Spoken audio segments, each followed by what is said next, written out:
ini kan masih di sekitar, mohon maaf, ijazahnya Pak Jokowi, ijazahnya Pak Wapres Gibran, dan lain sebagainya. Kayak. Kewenangan Mahkamah Konstitusi berdasarkan pasal... Itu dianggap dibacakan, Pak.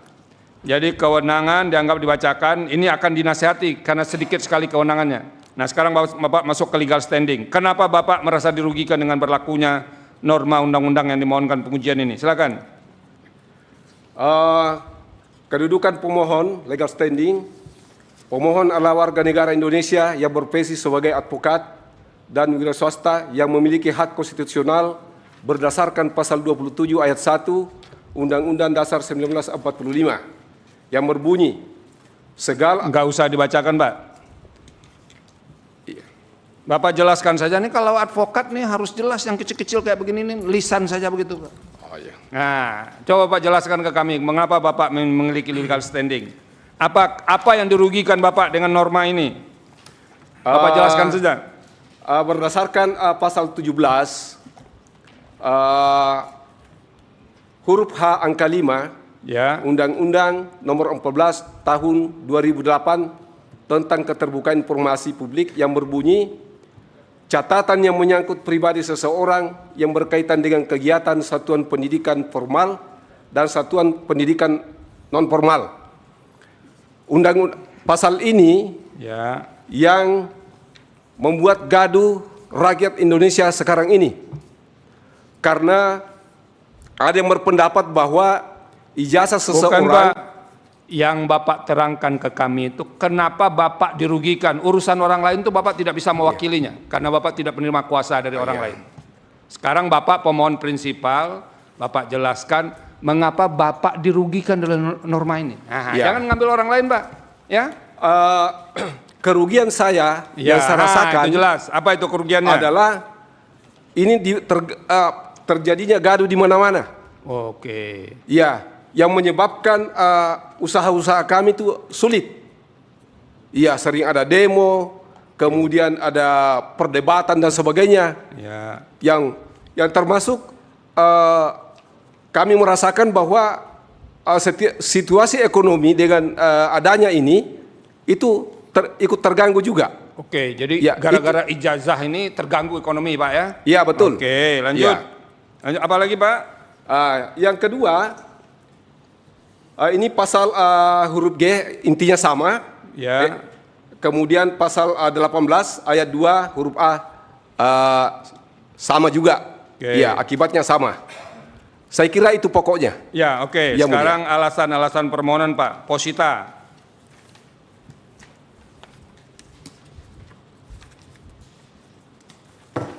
Positanya, Ya. 1, bahwa pemohon adalah warga negara Indonesia yang memiliki hak konstitusional untuk mendapatkan informasi publik yang jujur dan transparan, khususnya terkait pejabat publik yang dibiayai dari keuangan negara. Oke. Apa Yang lagi, kedua, Pak? bahwa berdasarkan Undang-Undang Nomor 14 2008 tentang keterbukaan informasi publik, pasal 17 huruf G yang menyatakan informasi publik yang apabila dibuka dapat mengungkapkan isi akta otentik yang bersifat pribadi dan kemauan terakhir ataupun wasiat seseorang.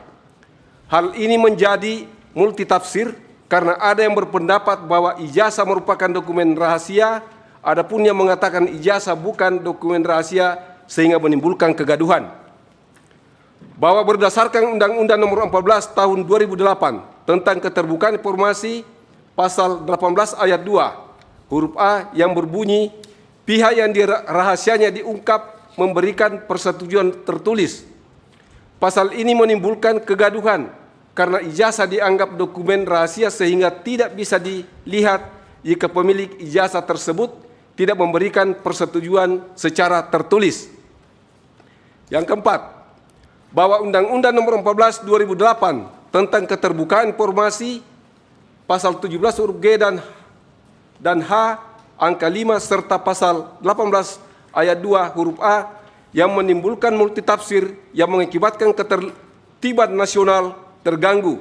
Karena itu pemohon berpendapat bahwa jika ini dibiarkan maka stabilitas nasional bisa terganggu merusak sistem pendidikan karena para elit saling memaki dan mencaci seperti bahwa yang ingin mengetahui ijazah seseorang adalah orang yang tidak waras.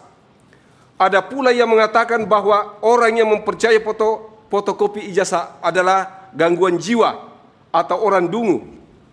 Dalam peristiwa ini, yang dibahas ijazah seseorang mantan presiden yang lulusan Universitas Gadjah Mada, yang publik ingin membuktikan keaslian ijazah tersebut. Namun pihak UGM tidak memberikan keterangan yang disertai bukti, sehingga semakin gaduh. Karena itu pemohon melakukan gugatan perbuatan melawan hukum kepada UGM di Pengadilan Negeri Sleman dengan tujuan kegaduhan dapat dicegah agar tuntutan pemohon tidak dilanjutkan. Pemohon mengajukan mediasi agar dokumen yang membuat gaduh masyarakat dihadirkan di pengadilan untuk dibuktikan agar kegaduhan selesai dan pemilik ijazah bersedia atau tidak keberatan ijazahnya diperlihatkan di pengadilan, namun UGM tidak bersedia sehingga pemohon mengajukan permintaan informasi publik, namun tidak ada yang memberikan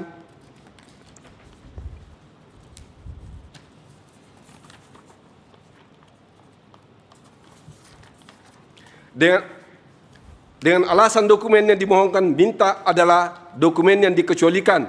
Adapun badan publik yang telah pemohon mohonkan dokumen publik sebagai berikut.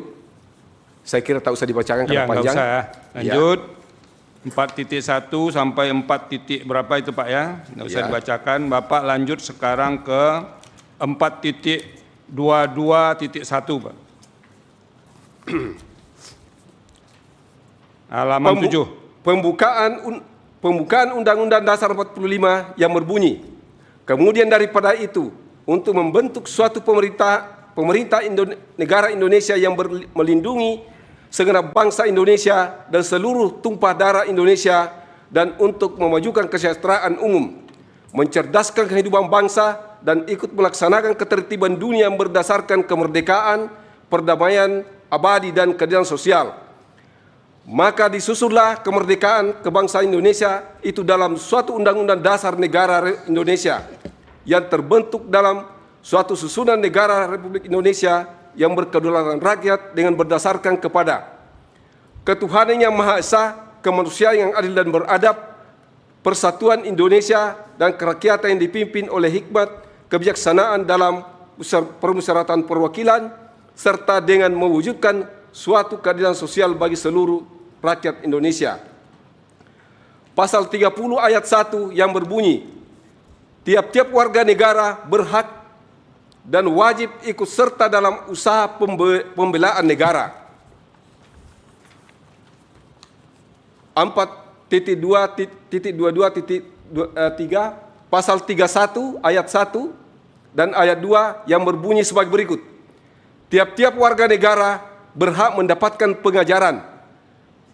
Yang kedua, ayat 2, pemerintah mengusahakan dan menyelenggarakan satu sistem pengajaran nasional yang diatur dengan undang-undang. Lanjut petitum, Pak. Petitum. Berdasarkan uraian tersebut di atas, pemohon memohon agar Majelis Hakim Mahkamah Konstitusi berkenan memutuskan: 1. Mengabulkan permohonan pemohon untuk seluruhnya, menyatakan Undang-Undang Nomor 14 Tahun 2008 tentang keterbukaan informasi publik pasal 7 huruf G yang berbunyi, informasi publik yang apabila dibuka dapat mengungkapkan isi akta otentik yang bersifat pribadi dan kemauan terakhir ataupun wasiat seseorang adalah informasi yang dikecualikan.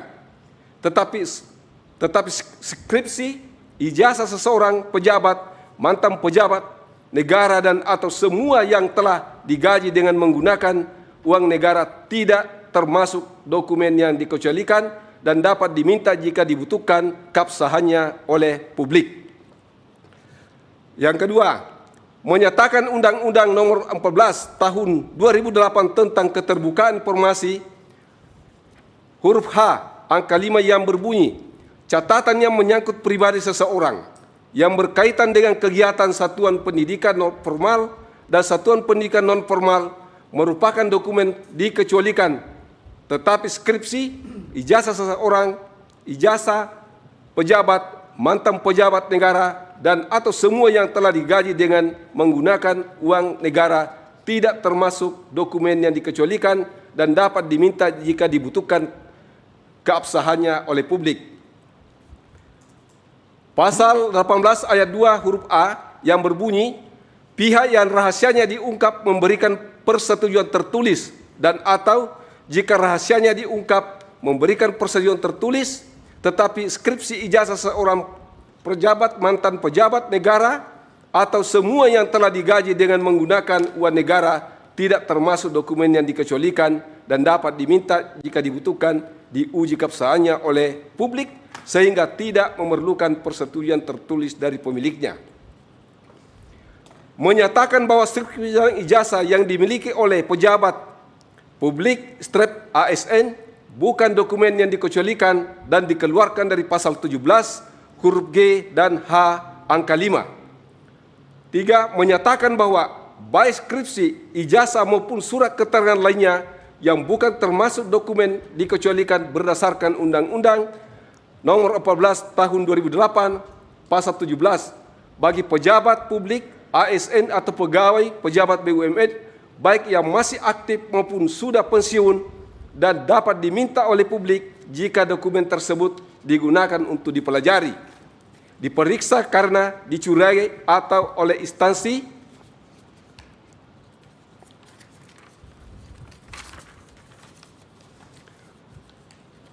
yang memiliki kompetensi atau dapat diminta melalui pengadilan, baik pengadilan tata usaha negara maupun pengadilan negeri demi kepastian hukum. Memerintahkan penguatan putusan ini dalam berita negara Republik Indonesia sebagaimana mestinya. Apabila Mahkamah Konstitusi berpendapat lain, mohon putusan seadil-adilnya. Terima kasih. Terima kasih Pak Komardin sudah menyampaikan pokok-pokok permohonan. Tapi Bapak belum pernah baca peraturan Mahkamah Konstitusi nomor 7 tahun 2025 ya? Belum. Nah itu Pak, kalau sebagai lawyer itu Pak, kalau mau masuk di sini dipelajari itu bagaimana format permohonan. Jadi kalau di pengadilan negeri, PT UN, dengan Mahkamah Konstitusi beda Pak. Ya Pak ya, tapi nanti akan ada penasihatan untuk Bapak nanti berkaitan dengan permohonan ini. Terima kasih Pak Komardin yang sudah menyampaikan pokok-pokok permohonan. Nanti akan ada penasihatan dari majelis. Nah, saya mulai dari perkara nomor 174. Pak Komardin ya, itu. Ini Bapak mesti renungkan kembali menurut saya. Persoalannya apakah ada di norma undang-undangnya yang Bapak mohonkan pengujian, pasal 17 huruf G dan huruf H angka 5, serta pasal 18 ayat 2 huruf A. Atau persoalannya ada pada implementasi. Ya. Tuh. Kalau persoalannya itu ada pada normanya, ya silakan diargumentasikan dengan baik. Ya. Ini kan masih di sekitar, mohon maaf, ijazahnya Pak Jokowi, ijazahnya Pak Wapres Gibran dan lain sebagainya. Ya.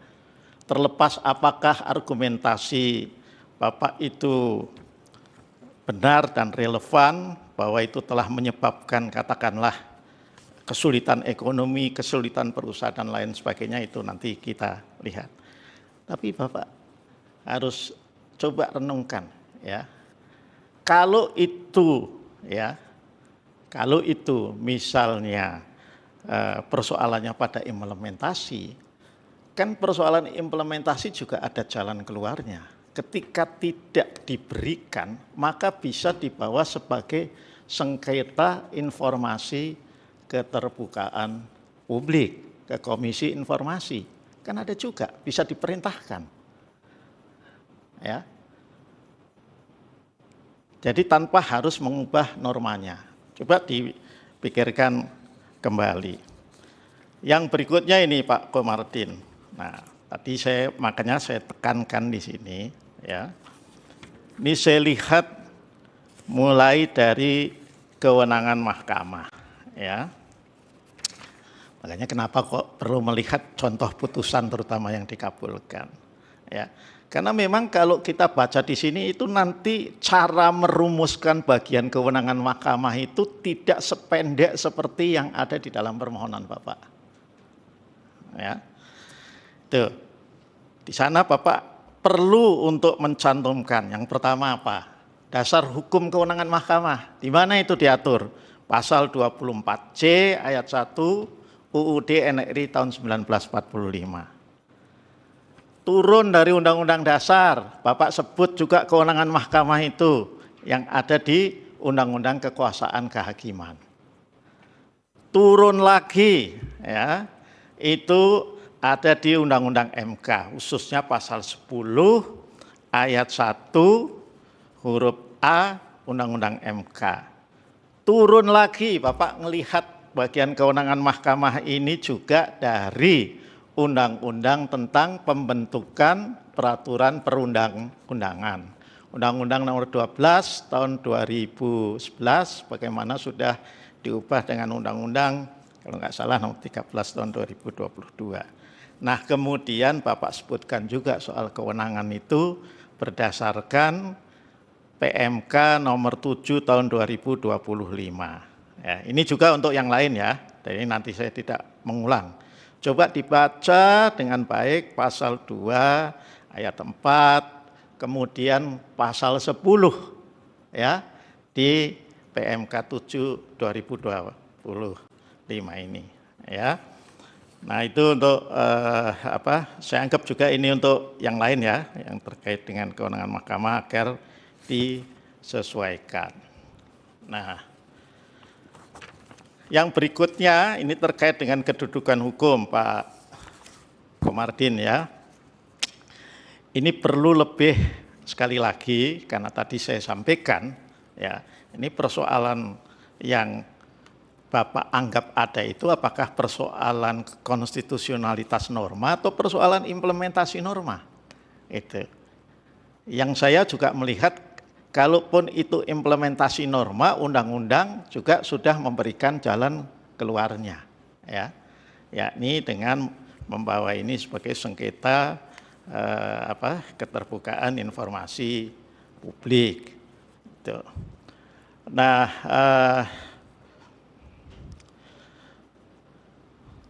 itu yang terkait dengan ini kerugian konstitusional yang harus Bapak ini, karena Bapak nggak dapat kuasa, tadi sudah disinggung oleh Pak Ketua Panel ya, itu apa dengan berlakunya norma itu? Ya. Nah, syukur-syukur Bapak mau riset lagi. Kalau lawyer itu memang advokat tuh risetnya harus kuat Pak. Itu yang saya lakukan dulu. Ya. Itu Bapak lihat juga putusan Mahkamah Konstitusi nomor 006 tahun 2005. Dan putusan Mahkamah Konstitusi nomor 11 tahun 2007, ya, juga ada putusan-putusan lain, ya. Ini untuk, ya,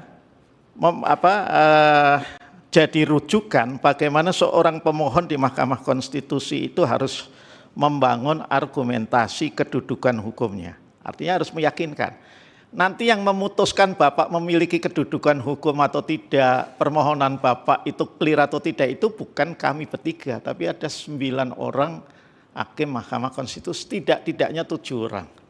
Ya. Nah, jadi tugas kami dengan penasehatan ini sebetulnya membantu Bapak agar 6 yang mulia yang lain yang membaca itu nanti setelah Bapak misalnya melakukan perbaikan, karena kecuali Bapak nanti menarik permohonannya itu kemudian memperbaiki, maka itu akan memberikan kesempatan. Sebab kalau saya bukan mendahului Pak Komarudin, kalau Bapak enggak perbaiki, ini kalau secara ilmul yakin dan ainul yakin, saya enggak berani bilang hakul yakin, itu pasti permohonan Bapak akan dinyatakan kabur, tidak jelas NO. Kalau hanya seperti yang tertulis itu, Nah, makanya perlu penasehatan, bukan cuman mendengarkan nasihat, tapi riset itu juga. Nah, kemudian di bagian posita, ini Bapak perlu mempertajam ini mengenai pertentangan antara norma pasal yang Bapak mohonkan itu dengan pasal UUD NRI tahun 1945 ya. Ini kan Bapak mohon dikaitkan juga dengan pasal tentang bela negara ya Pak ya. Ya. Nah, relevansinya apa ini? Soal ini dengan ini Bapak harus pertajam. Itu ya. Jadi tidak kemudian hanya menyantumkan itu bertentangan dengan pasal 30 ayat 1, 31 ayat 1 dan ayat 2. Bukan hanya itu, tapi Bapak harus uraikan di mana letak pertentangan antara norma yang Bapak uji itu dengan pasal yang menjadi landasan pengujian ya. Misalnya kan kalau pasal 30 ayat 1 ini kan berkaitan dengan ya kewajiban untuk ikut serta dalam usaha pertahanan dan keamanan negara. Ya, ini kan bela negara ini. Nah, itu Bapak harus uraikan. Ya. Nah, yang terakhir untuk Bapak, ini Bapak perhatikan lagi. Nah, makanya tadi saya bolak-balik katakan lihat duduk perkara dari permohonan ya, yang terutama sudah dikabulkan. Apa sudah betul gitu ya. Ini kalau saya baca di petitumnya Bapak, di mana ini letak yang menyatakan pertentangan dengan Undang-Undang Dasar ini? Itu. Nah, kemudian misalnya yang nomor 2 ini Bapak menyatakan bahwa skripsi dan ijazah yang dimiliki oleh pejabat publik ASN bukan dokumen yang dikecualikan dan dikeluarkan dari pasal 17 huruf G dan huruf H angka 5. MK punya kewenangan enggak untuk katakanlah mengabulkan petitum seperti ini? Nah, kewenangannya MK sekali lagi ini ada di sini semua Pak, di samping mulai dari Angkatan Dasar. Jadi MK pasti tidak akan mengabulkan sesuatu yang bukan kewenangannya. Nah, ya, itu menyatakan bahwa baik skripsi ijazah bukan termasuk dokumen dikecualikan berdasarkan undang-undang ini. Coba Bapak lihat lagi, MK punya kewenangan nggak untuk menyatakan itu? Ya, itu ya untuk nomor 174.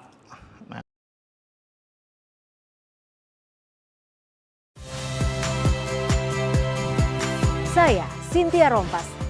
Saksikan program-program Kompas TV melalui siaran digital, pay TV, dan media streaming lainnya.